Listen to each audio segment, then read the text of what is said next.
Monique was 15 years old, living with her family in the quiet West Hills of Tennessee. Like many teenagers her age, she was curious, impressionable, and eager to fit in. One day at school, her friends introduced her to a dating app, something she had never used before. That night, alone in her room, Monique downloaded it. She started matching, scrolling, chatting, and eventually she met someone who stood out. His name was Prince. He claimed to be a teenager too.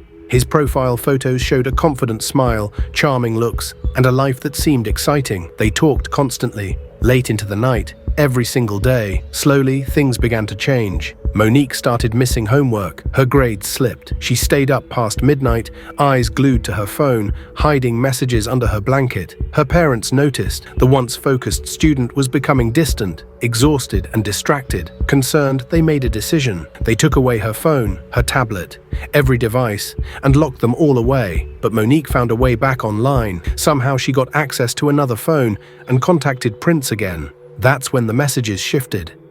Prince insisted they needed to meet in person. He chose the location, a place she didn't recognize well. And he chose the time, 4:30 p.m. When Monique arrived, she waited.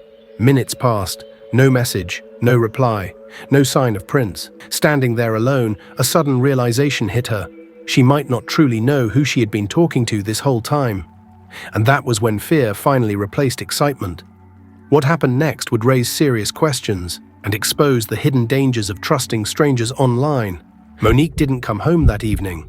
At first, her parents thought she might be with friends or delayed after school. But as the hours passed, their concern turned into fear.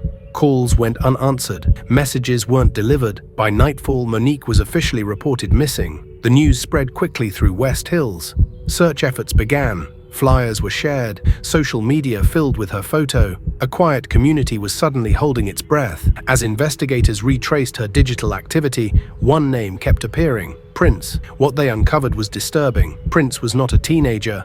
The photos were stolen. The profile was fake.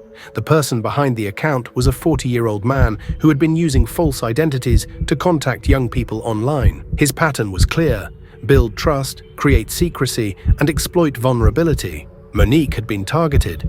Authorities revealed that this man had contacted others before, using the same tactics. Different names, same method, same lies.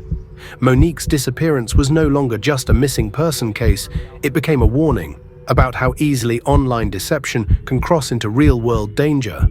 Her family waited for answers, the community waited for justice, and investigators raced against time. If you or someone you know is contacted online by someone asking for secrecy or meetings, report it immediately. Like, share, and subscribe for Part 3.